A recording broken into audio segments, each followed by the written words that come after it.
Keep your Tata Altroz infotainment system current with straightforward methods. USB updates involve downloading the latest firmware, up to 4 gigabytes, from Tata's official website onto a FAT32 formatted USB drive.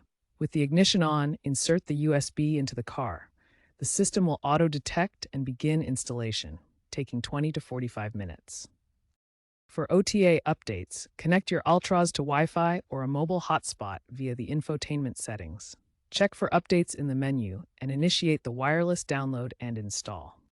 Note that some users in rural areas have reported OTA failures, making USB updates a reliable alternative.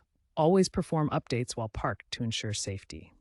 Maps updates ensure accurate real-time navigation and traffic data, now powered by Here Maps, which has replaced older Garmin systems. These updates come as specific packages delivered via USB or over the air. For Android Auto, make sure you have the latest version 12.0 for seamless phone integration.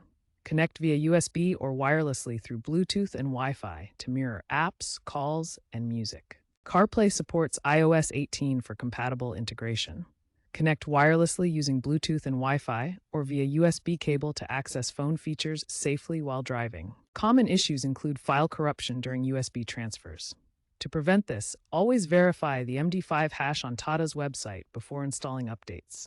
Regular updates enhance system stability, add new features, and reduce cybersecurity risks. Experts note that these updates can boost your vehicle's resale value by 5 to 10%.